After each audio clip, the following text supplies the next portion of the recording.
And a very good evening to everybody from the Hotel Pennsylvania in New York.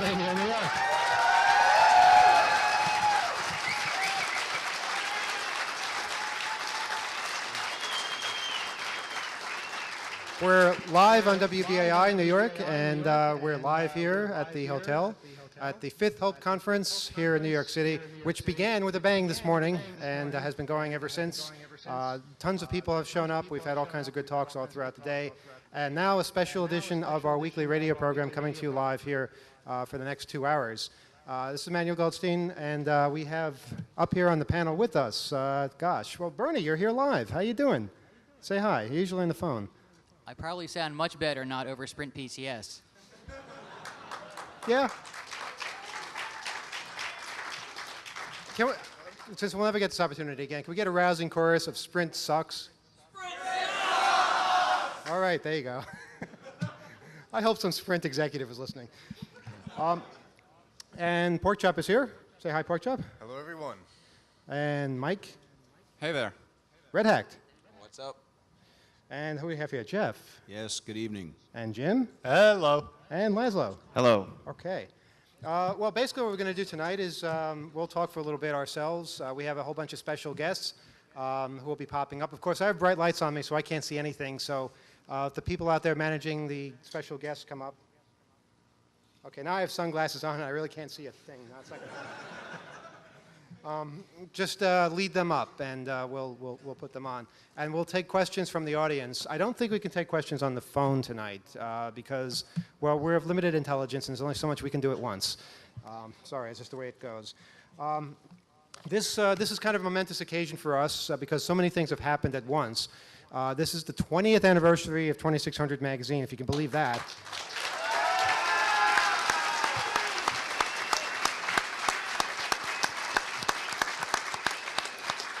And I'll tell you, if when we started this thing back in 1984 by sneaking into offices late at night and Xeroxing pieces of paper so we could send them to about 20 people, if I ever thought at that time it was going to get to the stage where we were seen on newsstands and on the radio and having conferences, I never ever would have believed it.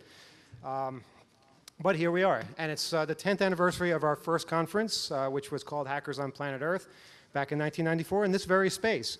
How many of you were here for that? Oh, good number, good number. The rest of you can clap, go ahead.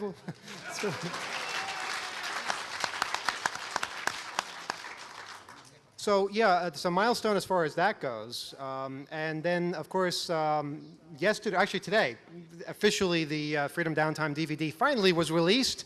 So that's... Now this is only how many years after it was filmed? Well, it was filmed, the actual footage was taken in 1998. And yes, they made Star Wars in less time, I realize that. We had time to edit the thing, and of course we did some more shooting. We waited till Kevin was out of prison. But the DVD, we've actually added a whole lot of features and new languages and things like that. Actually, Porkchop, maybe you can address the whole editing process. That sure took a long time, didn't it? The editing process took a very long time. It's amazing from, we had a huge machine at the time. At the time we had, I think it was a 100 gigabyte RAID array and another 100 gigabytes of non-RAID storage and a really fast 333 megahertz Macintosh running, I think it was like OS 8. I think we just gone from 7 to 8 or something like that. It was one of the upgrades. It's a G3. It was really nice. It was a very nice machine. It was the biggest machine I had ever used in my life. And now I have a 1 terabyte array, and you know. But we're not editing movies, you know, that's the thing. We're editing movies on these pieces of equipment that at the time were state of the art. When we made the movie, we didn't know how we were going to edit it because we certainly couldn't afford the professional editing systems. We couldn't even afford to rent them. So we had no idea. And then this program called Edit DV came along. And we sure learned a lot about that program and its limitations. It was good and it was bad at the same time. It was good that we got our stuff done. It was bad that it had bugs at every turn. It gave us hope and then took it away. But the important thing is we got through it and finished it. And hopefully it all works. So enjoy if you get a copy. So there's that milestone. And of course, just having Kevin Mitnick here for the first time ever.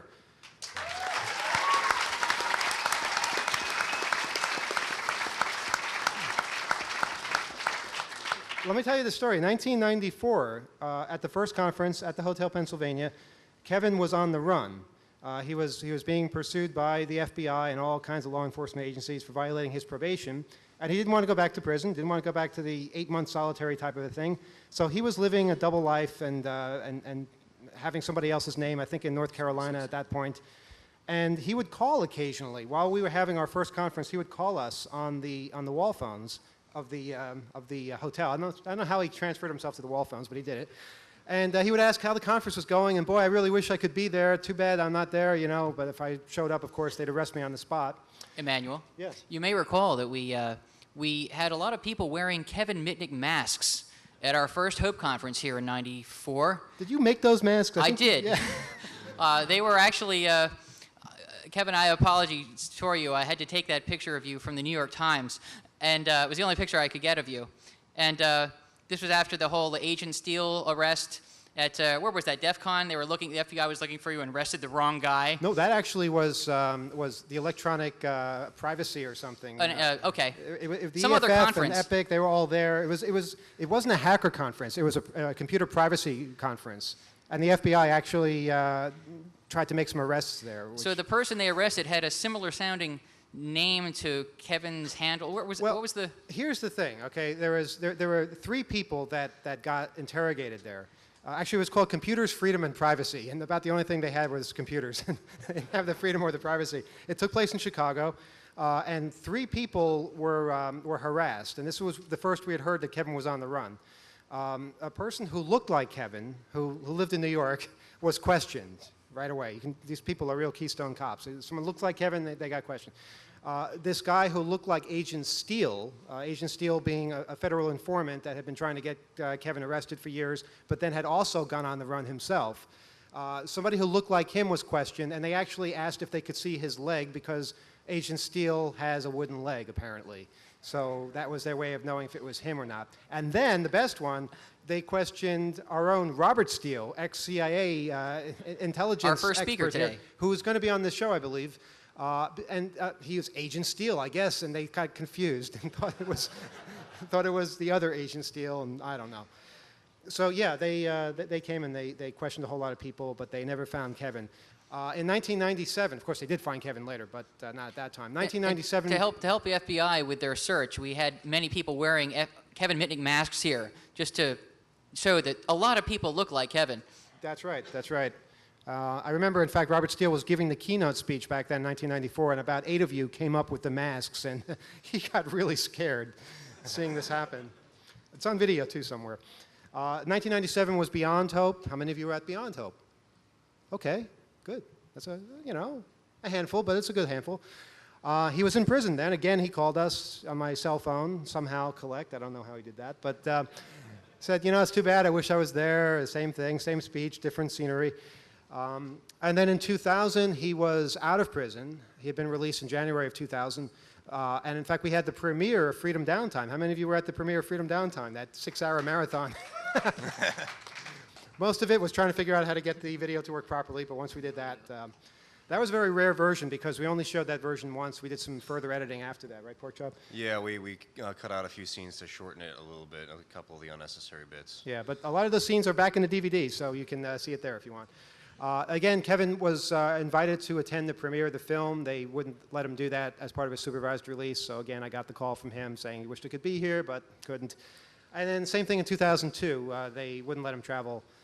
His supervised release ran out in January of 2003. Here we are in 2004. Nothing stopped him from being here, and he gave a great keynote this afternoon.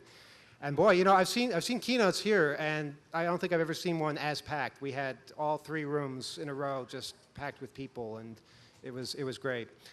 So that's what we've been at so far. We've had a whole lot of other talks as well, and a whole lot more scheduled. So if you're out there listening in Radio Land and you want to come down, it's not too late to book a plane ticket or just run down the street if you're in New York already and come to the Hotel Pennsylvania. It's across the street from Madison Square Garden and Penn Station. And there's a whole weekend left, Friday and Saturday, and Sunday too. We still have things going on until midnight.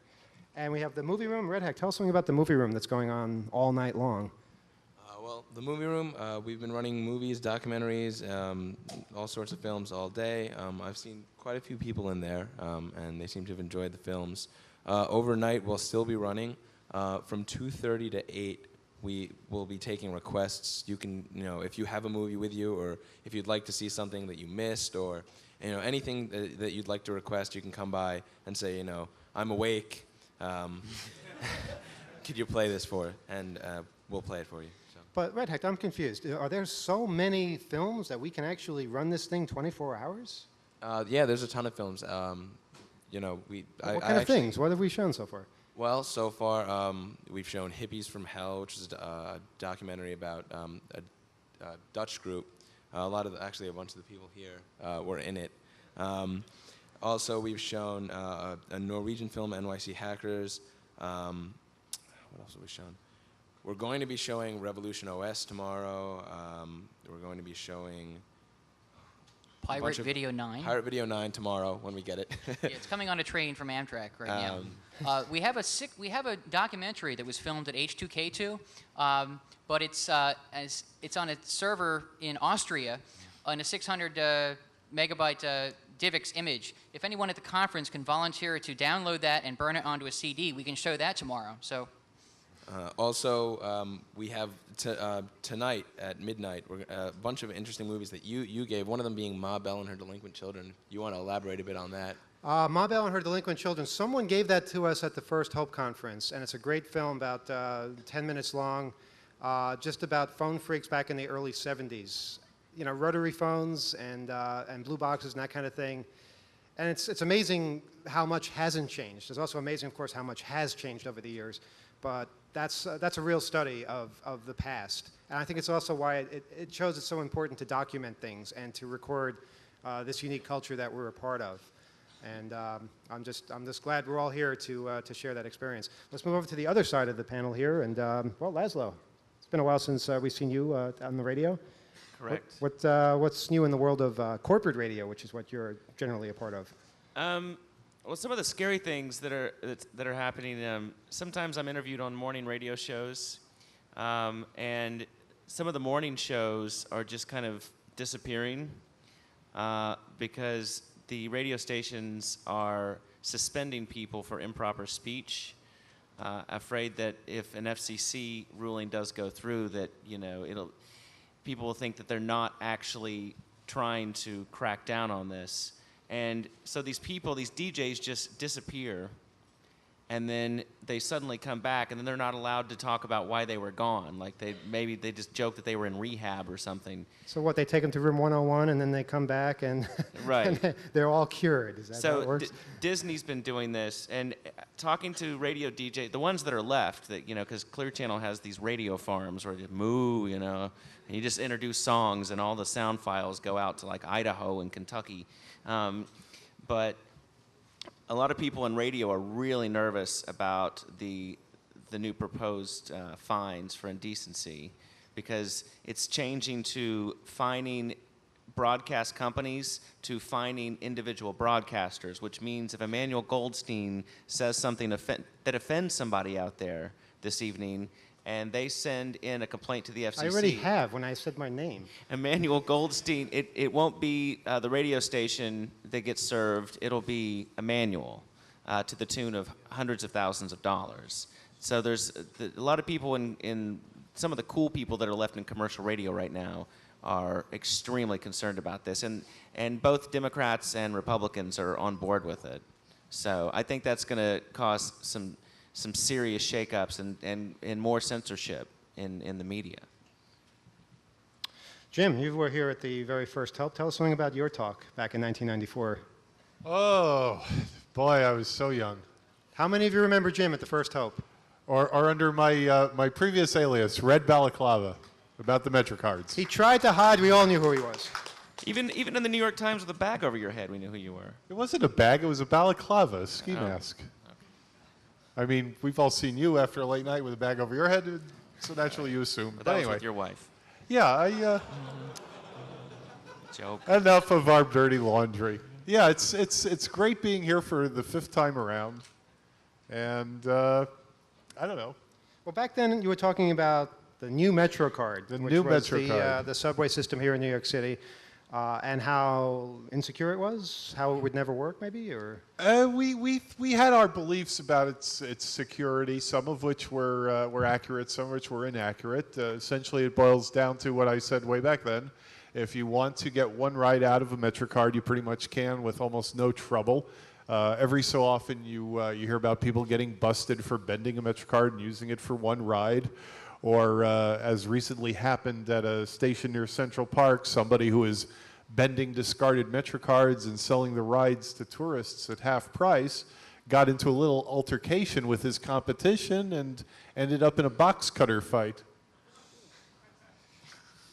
well, so yeah, it sounds interesting. And the other side of MetroCards is also something that I spoke about at the First Hope, which is that if you decide to go on a crime spree, don't take the subway, or at least don't use a MetroCard, although now you can't do otherwise because they can be tracked.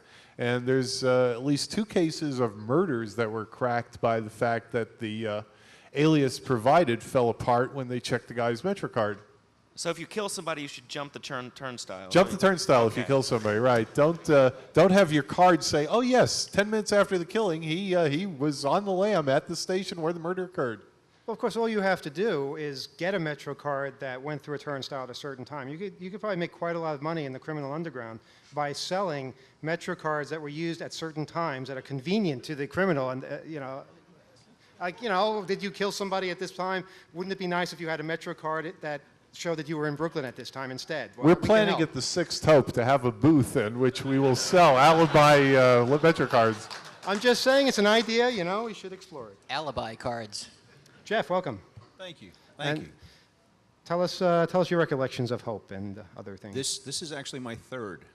The first time I came, it was very interesting. I helped to set up the whole first day, and at the end of the day, they said, somebody just got here now, and he needs some help. Who wants to go? So I'll go. I went downstairs, and that was the first time I met Bernie S. And he had the little machine that we were going to print all of the badges that year.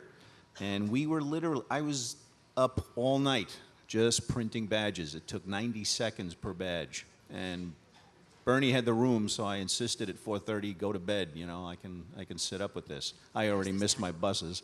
But we spent a lot of time, and we had some fun. Yeah, I think I've got one in my wallet, too. Well, now you have 2. This is, the... How many of you have the collection, all the different badges and things? Yeah, we try to make it different every year. This year we have armbands, so who expected that? Everyone's asking, well, what's the card going to be like this year? How high-tech are you going to go? Well, we went the other direction, and we have Velcro armbands. But Mike, maybe you can say something. No less difficult to procure than some high-tech solutions. Yeah, I mean, basically we were told at certain points that this is impossible to make. You want to tell us something about the saga that you went through? First of all, there are no companies apparently in the United States or anywhere that manufacture armbands just as a stock line item. So, finding a factory that would do this, there's a segment of the garment industry called a cutting room. I obtained the phone number of a cutting room and called them up and said, I would like to buy you some fabric and have you cut it for me into armband-sized pieces, and was told, no, we don't do that. So if anyone can explain to me what a cutting room does, if not cut fabric, I would really like to know. And so this whole thing, until we finally found a small factory that was willing to manufacture them for us, and then we had them printed, and they're on your arms today if you're here. It's actually, Mike did a whole lot more than that, spending weeks and weeks tracking down various vendors, finding lost packages at one point, and just getting people to do things that they're supposed to do in the first place and getting them to do them right. So UPS still thinks that one of the 6 boxes of armbands is lost. So yeah. If you're wearing an armband from that lost box, UPS owes you money for it. Yeah. What else? Well, I guess maybe, go ahead, Jim. I have something that sort of relates to our previous Hope conferences and is current as well. Do you remember the good old days where the phone company and the Defense Department would send out notices saying the hackers are having a convention, batten down the hatches? You remember those, don't you, Emmanuel? Well, it happened last time, too. Right. I expect it to happen again this time. Well, I did some looking on the net earlier today and yesterday. hoping to find what the latest alert was about. And it turns out I can't find any alert about us.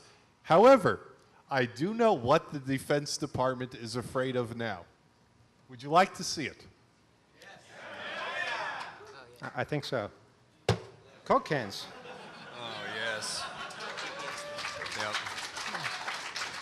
Yep. You're referring, of course, to the whole GPS thing. Yes, yes, indeed. We spoke about this a few months ago.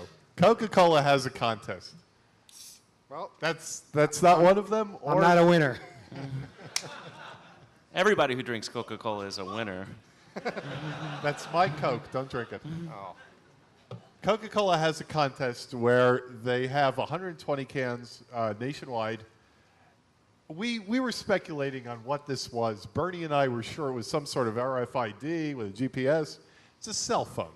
They've put a cell phone with an auto dialer in 120 Coke cans, and what happens is you can only talk to Coca-Cola, and at that point they say, okay, sometime in the next 3 weeks, at any time, at any place, we will swoop in, perhaps with a helicopter, because it's more impressive when we film it, and give you some incredible gift, maybe an SUV, maybe I don't know what.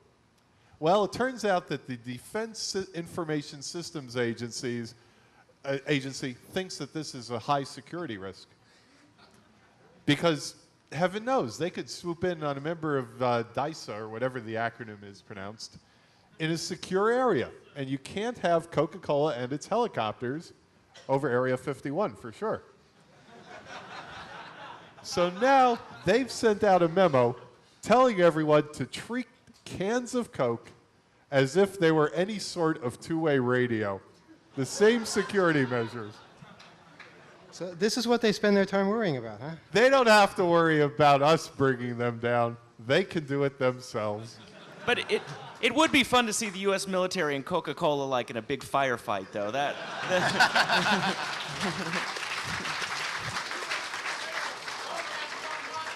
I think Coke might win. Right. There was there was a story about Wi-Fi in the Defense Department. Is that what you're going to talk about? No, there was a similar story a few years ago during the big Furby craze. Remember those horrible little dolls that could record what you were saying and play them back in weird intonations? The National Security Agency and the CIA were very upset that their employees are bringing Furbies into their office. And the Furbies are recording classified information and blurting it out in weird intonations. So that's another case where our government is very afraid of these common items. But what happened in the last week or so? There was something involving wireless communication, and the Defense Department realizing that, hey, they can get this outside the building in the parking lot. How do we turn this off? You're referring to the Department of Security. Homeland Security and set up a Wi-Fi network to connect from one building to another. One engineer or employee decided to access his network in a new building that he couldn't access after he moved, so he set up a Wi-Fi link, and it was open and unencrypted, and the Department of Homeland Security is insecure as all get out. So what, did they shut it down, or are they just passing memos around? Well, I imagine after it was on CNN, they shut it down, but... You never know. Don't have so much confidence in their abilities. Does anybody else have a story they'd like to make reference to, or something perhaps that is a memorable story of the past, say, year or 2 years since we were here at the last conference? Nobody? Boy, it's just like being on the air. Okay, well, I have some letters that I can read from people who have written in. How many of you have written into Off the Hook ever in your lives? Oh, look at that. That's our audience right there. Okay, be a little more enthusiastic there. OTH@2600.com is our address. And our show is usually heard Wednesday nights from 7 to 8 p.m. on WBAI in New York.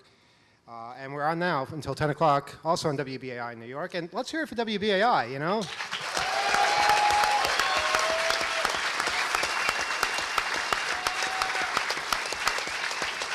Amen. Where else could you possibly do a show like Off the Hook and so many of the other programs that they have on a weekly basis?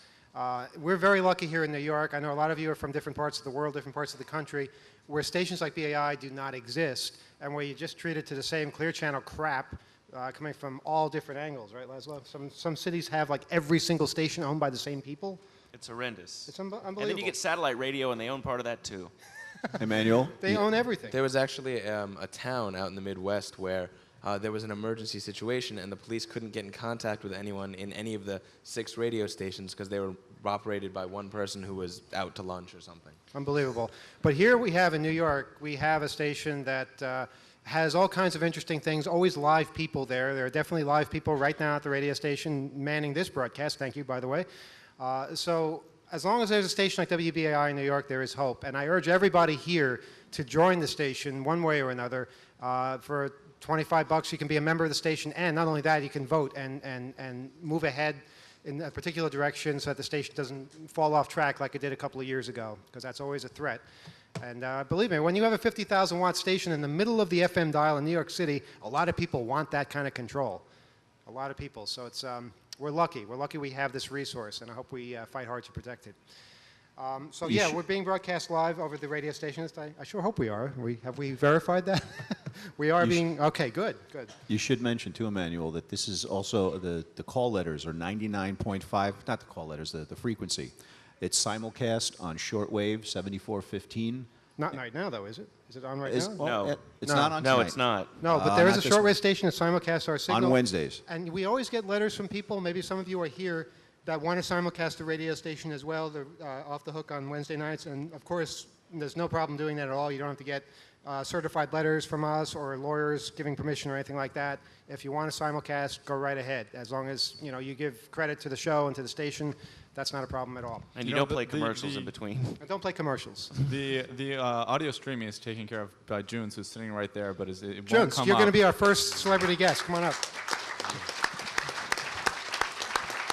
The great thing about what Junes does is that If you've ever listened... Go ahead. we get to have callers. I mean, we have callers from all around the world, and it's just it's great to get an outside perspective when we're talking about local topics. Mm-hmm. If you ever listen to the station over the internet, it's most likely because of Jones's efforts that you're able to do that. Week after week, he just makes sure that we stay on. You're welcome. Doesn't he do the archiving as well? Yes, actually, every week. If How you does it download all- from how the does it show, all I put work? it there. What's How that? does it all work? Oh, it's very magical and hard to understand. No, it's really simple, actually. I have a radio at home that feeds into a computer, and that computer turns it into an MP3 file and sends it off to a server in Colorado somewhere. And we have a bunch of other servers that grab that signal and spread it out all over the world. And when you connect to one of those servers, you're listening to the stream that's originating from my home. It's that simple. Now, a commercial radio station, that kind of thing would cost huge amounts of money and probably wouldn't work as well. Probably. And that in the hacker spirit, we just make it work somehow. And there was quite a period of time where Junes was responsible for the 24/7 simulcasting of BAI over the internet. And that was during a very critical period in our history where we had to get the word out to people all throughout the world as to what was happening at the station.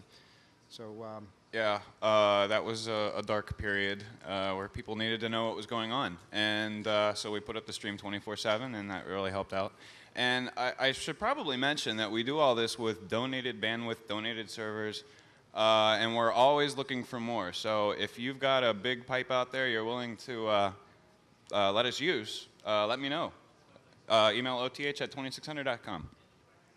Or just find Junes. He's right there. Yes, and on top of all of that, there's every show that we've ever done, I think, online at 2600.com/offthehook, and you can go and listen to the whole history of this show. What's the current capacity of all this magic that you do? At the current rates that we're streaming, we have probably enough to handle anywhere between 600 to 1,000 listeners at once. And we get a pretty good percentage of that on a daily basis anyway. Anytime there's an emergency or any war coverage from Iraq or whatever, that jumps up to almost beyond what we can handle. So again, if you can help us out, we really appreciate it. we have Shapeshifter here who does the layout for 2600 magazine. How's it going? And I learned 4 years ago just how much he's actually worth when the U.S. government held him for $500,000 bail at the Republican convention in Philadelphia. I don't know if how many of you saw his talk in 2000 at H2K about the RNC? It was a very small room, so it couldn't have been too many of you. Yeah, and down there, Shapeshifter, maybe you can tell the very quick story as to what happened to you when you went down there. Well, you lived down in Philadelphia. What happened to you? In Philadelphia, you mean? Yeah, in Philadelphia at the convention. What did you do that made it worthwhile to lock you up for $500,000 bail? Well, I helped organize some of the protests beforehand, and during the actual convention, I couldn't get near any of the protests, nowhere close, because the Philadelphia police did such a good job of shutting down the city.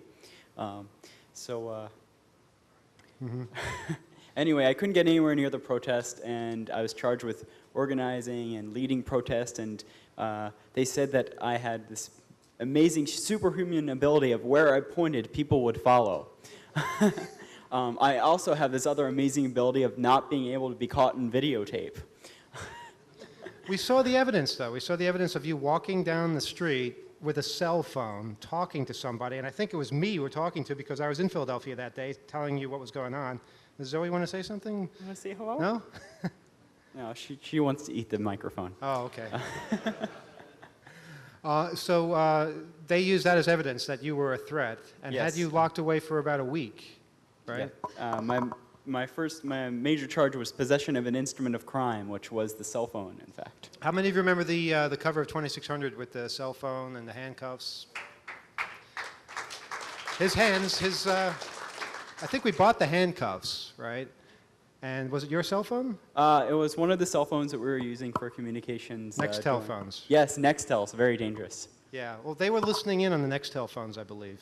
I think somewhat, yeah. Yeah, so if you plan on communicating surreptitiously, perhaps that's not the best option. Yes. One of their favorite ways of listening in is tackling one of the people who's holding it, and then they're on your network group. Low tech, but it works. I think maybe what you need is a crypto phone to communicate with everyone else. Yeah, crypto phones. They can tackle then, too. Yeah. So tell us about the talk you're giving this year. This talk I gave this year is about mayhem and mischief, how I can join the fun in adding to the chaos at the RNC. Wait, you just gave the talk? Yes. Oh, I'm sorry. You just gave the talk in the other room, so it's Yeah. over now. Sorry, folks. But it'll be available on video. Tell us how it went. What's that? Tell us how it went, since nobody here saw it, since we were all in here. I think it went okay. I don't know. Was anybody in there? All right. You know, Oh, it was during the preparation for this show. It was and before. the room was packed, so Okay, I'm sorry. you had plenty of people. Okay. And it was basically we're talking about the Republican convention coming here in another month or so, and what kinds of things that they're planning. What kinds of things are people planning to counter that? What kinds of demonstrations? I mean, they're sealing off this whole area. We're in the frozen zone right now, aren't we? Yep. I heard estimates around like 500,000 people, and there's going to be marches. Big rah-rah marches where hundreds of thousands of people march. The day 19 before. blocks. 19 blocks will be cordoned off. I heard on the radio yesterday. 19 blocks? That's a lot. 19 blocks. That is a lot. I don't know how they're going to do that. Is there a free speech zone where we are permitted to express our opinions? I heard that too, but stay away from the post-protest pens. It sucks to be trapped inside one of them. Tell us about what a protest pen is for those of us who have never protested before and who might be doing that this summer. It's where they funnel you in, they cordon you off, and nobody pays attention to you. Interesting. Well, Shapeshifter, thank you so much for your efforts and for everything you've done. Thank you.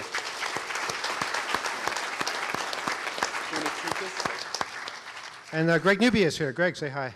Hey. Greg is a person walking around organizing speakers, getting them to the right places on time. So if you're a speaker, this is one of the guys you have to talk to. Yep. And Greg, you've been helping organize the conference too. How do you think it's going so far? It's been a long trip, right? A lot of emails, a lot of effort.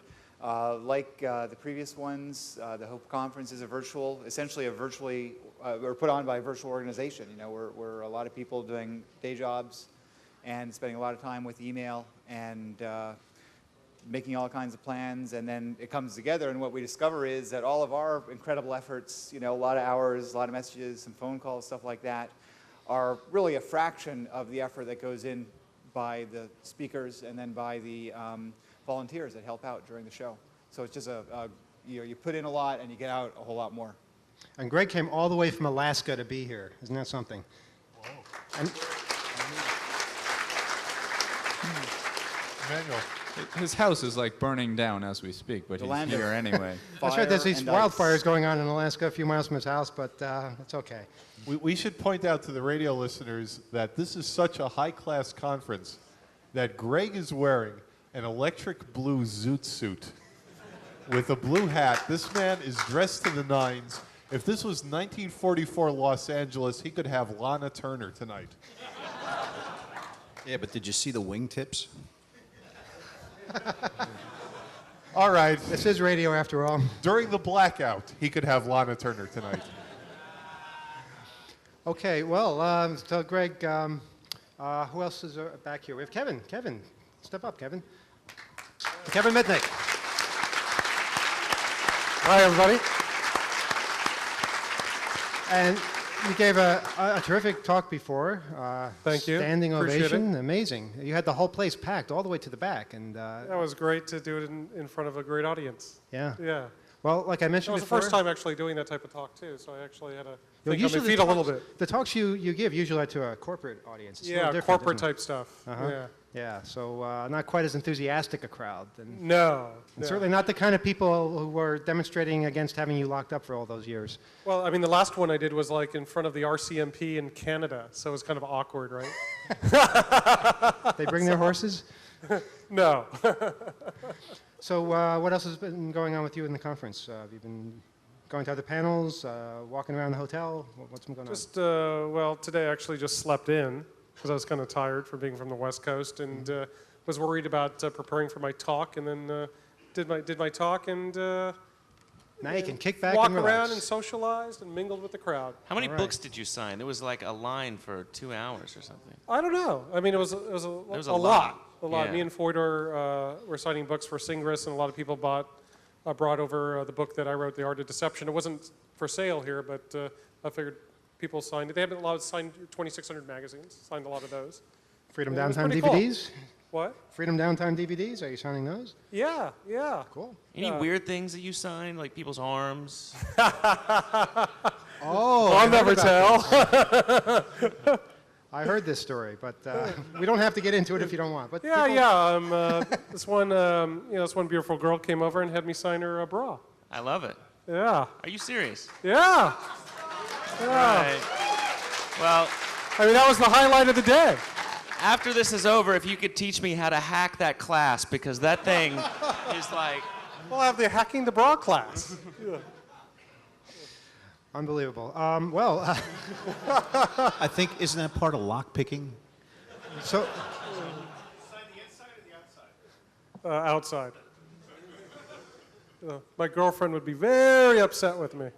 There is a lockpicking thing going on tomorrow, though. lockpicking is a 2-hour lockpicking panel tomorrow beginning at 11 o'clock, running until 1. And we also have lockpicking workshop downstairs, and that's ongoing. So if you want to learn something about the innards of locks and how they work and how to design better ones, perhaps, this is the place to be as far as that goes. But we've got all kinds of other things as well, all kinds of different talks on different subjects, things like that. It's a weekend filled with activity, so it's a lot Did you ever of fun. see the lockpicking stuff at the Spy Museum in Washington, D.C.? No, tell us. Yeah, oh, it's well, they show a little video, for a little basic lockpicking video of how it works, and then they have all the devices that I guess the CIA or intelligence agencies use, and they have it in these cases. It's pretty cool, for a first-time introduction to the stuff. Nothing advanced like you'd see here at Hope. For those advanced medico lock pickers, right? Uh-huh. And you brought your mom and your grandmother here as well? Yeah, I mean, what hacker or retired hacker wouldn't bring their mom and grandmother to a hacker conference?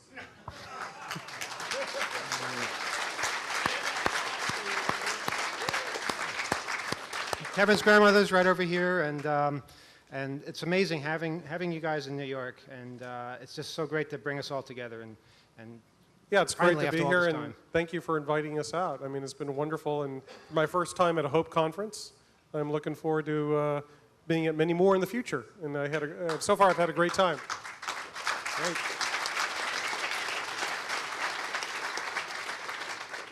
And Robert Steele. Robert Steele is here. Our first keynote. Come on up, Robert. Let's have a hug for the audience. Yeah, well, you know, John Kerry can do that shit. Can I pat you on the ass? Sorry. We're on the radio. Don't forget. I apologize. Yes. Right. Listen, Janet Jackson. No, you don't want to go there. It's really not worth doing. So you were here for the first conference in 1994. Wearing sunglasses with strobe lights, talking about the Reichstag coming in. You were ahead of your time. Well, it's funny because that first talk, we were playing a Jello Biafra speech while you were... He doesn't like me, does he? Well, you know, different people have different ways of communicating. But I think We've we're all... never met. We've Oh, never you will. hugged. You will. He arrives tonight. I'm leaving tomorrow. It's planned out so well. But 1994, you gave a talk. I think it was in the room next door. And that was the keynote. And look how big it's gotten. We have 3 floors now. You and guys have become 2 tracks. mainstream. I mean, for people to show up at 10 in the morning, I mean, you know, something's going on here. And to run on time. So what have you been up to the last couple of years since we had you here last? I'm surviving. And as I said this morning, for those of you that slept in, collective intelligence, Google on collective intelligence in quotes, and you will discover the wisdom of the crowd. The public is starting to come into its own. The internet is, in fact, enabling people to come together at every level, in every location, and put together more information, better information than the liars in the government and the liars in the corporation. So you now have the power of information, but only if you structure yourself, only if you self-organize. I'm sorry if that sounds like a commercial, but I'm not selling anything. Get your act together. Now, you're speaking for like 4 hours tomorrow, correct? No, I'm not speaking for 4 hours tomorrow. I am giving 2 30-minute briefs on everything that's screwed up in intelligence. Senator Roberts, I just did a press release while I was in my room a few hours ago. Senator Roberts got 10% of it right. He missed the other 90%. My press release covers that. Thing is, you're going to be taking questions, and that's why it's going to go 4 hours. That's exactly right. It will go 4 hours, and at midnight, if any of you are interested, we'll have a panel on crushing New York.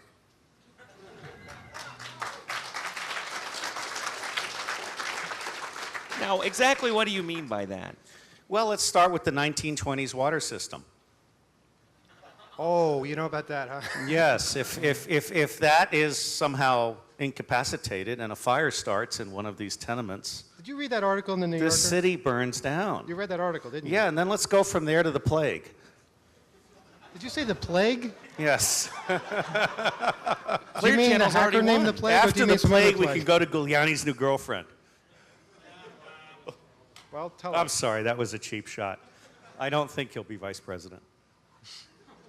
Tell us about the water system and its inherent weakness. At the risk of being serious, there's a very, very important book by a guy named Charles Perrow, I think it is, called Normal Accidents, Dealing with High-Risk Technologies. And what he says, this is a standard book in all Masters of Public Administration courses. Simple systems have single points of failure that are easy to diagnose and easy to fix. Complex systems have multiple points of failure that interact in strange and incomprehensible ways on the way down, and they're almost impossible to diagnose and fix.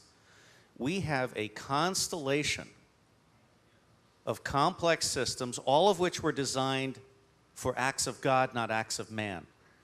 The minute you introduce suicidal terrorism and billions of seriously pissed off Muslims, you are in deep Thank you, Robert. Nice having you as always. Yes, we caught it. And you're speaking tomorrow night. Is that correct? At 10 o'clock in the evening. All right.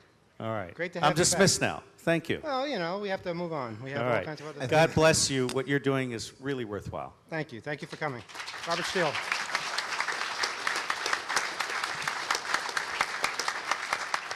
Is there anybody else on the guest list that I can't see. I have this brilliant light. Rob is coming up? Okay, in a minute. So we have Rob to look forward to, who just presented the crypto phone.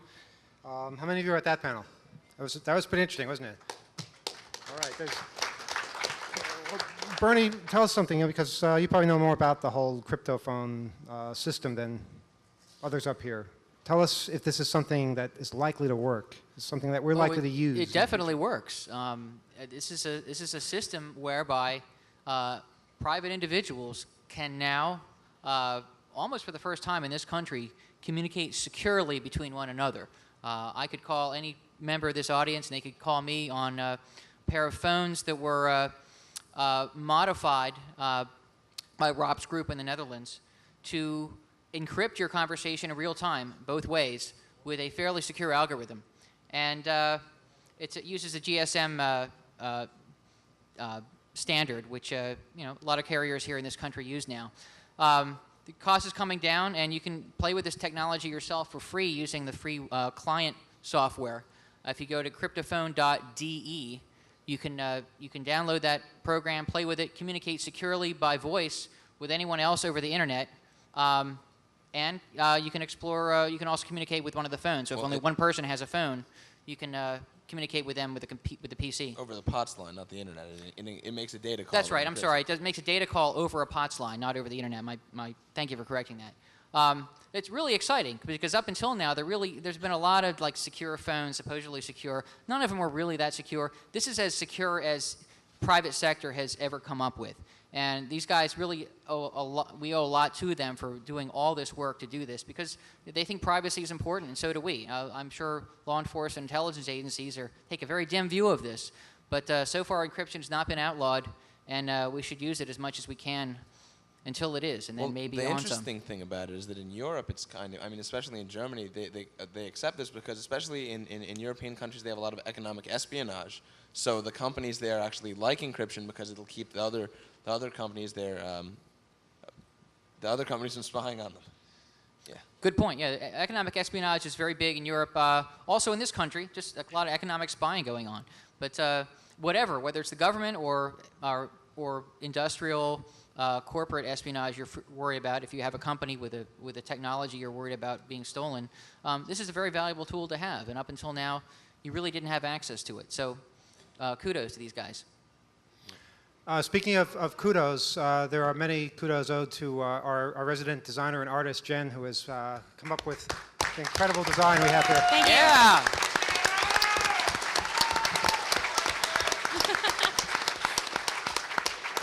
Jen, can you tell us something about the whole thought process that went into creating this artistic thing that's going on? I'm sorry, I've been up too long. My words are failing me. But if you've been to the Hopes of the past, I think you will have noticed that this one has more artwork going on than ever before, and that's because we have Jen. Well, it's about time somebody brought design to 2600. Well, Anyway, so yeah, basically, I have a band, I'm a friend of a band back home in Colorado called The Frenchmen, and they have a song, and one of the lines in the song is, "I'm into fascism for the fashion." And that was sort of my motto with this whole thing.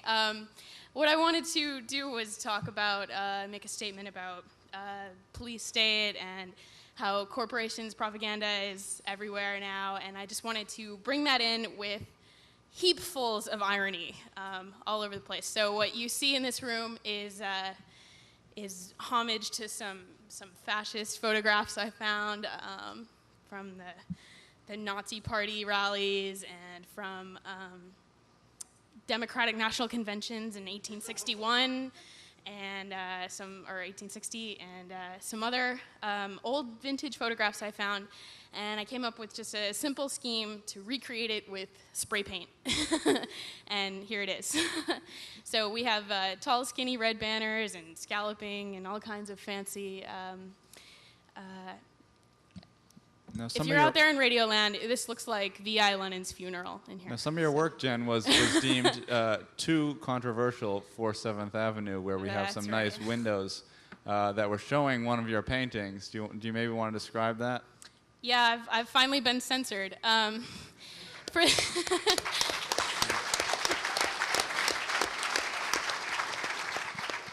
For the front windows of the Hotel Pennsylvania, they're very big windows. They're facing 7th Avenue. And I came up with two canvases, which I did paintings, oil on canvas, you know, Van Gogh style. And one depicted an astronaut on planet Earth holding an upside-down flag. So that's a sign of descent. The flag has 51 stars on it. In the astronaut's mask is the monolith from 2001. And the whole idea is this is a hacker on planet Earth. He's raising the flag of dissent and distress. The 51 star, you know, represents our international policy lately. Apparently this is too controversial for New York people, City. I talked to some of the people at the hotel, and I mean, they basically have to answer to upper management, but what was happening apparently were people were walking by on the sidewalk and they were horribly disturbed by seeing such a display, and they actually were calling the hotel. They were calling the hotel long after we took them down, too, saying that they were still disturbed by it. Wow. I don't know what they expected us to do at that point, but they wanted us to do something, go back in time and fix it. But the posters are still up, just not in the window. Just not in the window. We have all kinds of other posters we're putting up as well. In addition to Jen, we have an artist from Quebec who made all the Big Brother posters that you see all over the place as well. Which are awesome. They're incredible. They really are. There's one in back of me right now. No, keeps- it's not Hitler. It's Big Brother. He's got a mustache, but just want to make that clear. He I think keeps that, staring at me. He's creeping me out. No He's matter where watching you go in you. the He's room. protecting you. I think the Big Brother was also a subject of some concern. Actually, if you go up the main elevators in the hotel and head up to the 18th floor, if you look straight down the hallway, you can see straight into one of the rooms, and the banner is right on the back of the room, and you can clearly see that there are all these red banners coming down, red and black, very communist, very scary. And the hotel expressed a little concern about it and asked us to kind of keep the doors shut.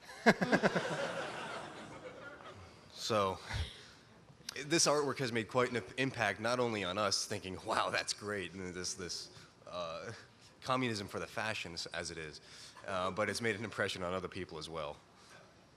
And if you want to see the Jen's artwork with the upside down flag, if you go to hope.net, on the homepage for this conference, you can see what caused all the controversy. And if you come to the conference, you can see even more controversy as we bring you panels until Sunday night with, I guess, things that people will be talking about for quite some time. Yeah, we have artwork here. We have all kinds of technical talks. We've got great keynote speakers and a whole lot of fun as far as the crowd, just the people that show up to these things. It's really cool to see some of you after not having seen you for the last couple of years. So again, if people are out there that want to come to the conference, it's taking place at the Hotel Pennsylvania for the next few days over the weekend, right across the street from Madison Square Garden and Penn Station. And more information at www.hope.net. You're listening to a live 2-hour radio broadcast of Off the Hook on WBAI New York. And is there anyone else? Laszlo, you have Rob there. Yeah, we have organizers from other hacker conventions. Organizers from other hacker conventions. Well, Rob, tell us something about your hacker conventions over in Holland. Can people see Rob? The pillars now?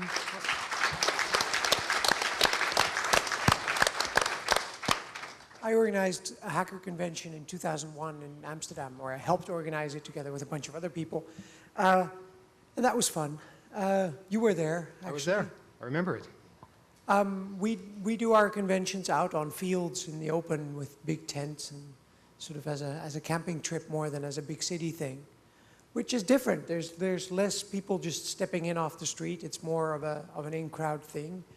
But it's different because everybody's camping out. They're much closer together. It's fun in a different but also very funny way. How many of you went to that conference or one of the hacker camps? A few, but you know what? A lot of you should go because they really are a lot of fun. They really are. It is amazing. I was able to go to HAL and to the CCC camp this past summer, and it was unbelievable. They're incredible. Being at HAL, I think I actually gained a lot by actually camping out. I stayed out in a tent, actually donated by Rob, and it was amazing. It was probably one of the most memorable hacker events I've ever been to. Even just the infrastructure that goes into it with there was power generators and there's network running all over the place. Kind of like here, but kind of on a different level, since the campsites were just in different areas, and everybody was getting, it was just amazing. It's something you have to see to believe and see to understand. It's really weird seeing all these tents with like cables going in and just the glow inside, and you walk by tents and people are just sitting there going They're talking to each other on IRC, tent to tent. It's really kind of pathetic in some ways, but also kind of interesting. That was pretty intense. How many of you? I was going to do that. How many of you have ever camped out and had Wi-Fi access faster than what you have at home on your broadband? It's, I don't know how you guys get the access that you get, but Didn't they have a microwave link to Berlin? That was what so. you. I think at CCC camp there was a link to Berlin, wasn't there? Yeah, there was a radio link. I think it was 144 or 2 times 144 megabits. We at our HAL thing we had a gigabit, and we had another gigabit spare from the university that we were on their campus. So we had a lot of bandwidth. And we have the network thing down to the point where people would set up their tent, and as they were still busy setting it up, somebody would walk up and say, "I got a network cable for you. It's already plugged in. It's 100 megabits. If you're running servers or something, let me know, because then I can plug it into a gigabit port." That was sort of funny. It was interesting. People got really like the full 100 megabits worth of throughput in their tent, which really thrilled them. But the Germans gave us a challenge last year because their camp actually looked much cooler. Their camp looked really good. You talk about artwork. They really had a lot going on. They did amazing artwork. At night, they had all these light projections on the tents and really psychedelic stuff happening with lights. And they had an alien craft landing place and rockets put up, and loads and loads of these plasma lights half buried in the ground. So at night, there's suddenly this field with all these half balls sticking out of the ground. It was amazing. Smoke machines, lasers. By the way, it's 9 o'clock, and this is WBAI New York, and it's also the Hotel Pennsylvania in New York, where we're broadcasting live from the Fifth Hope Conference. And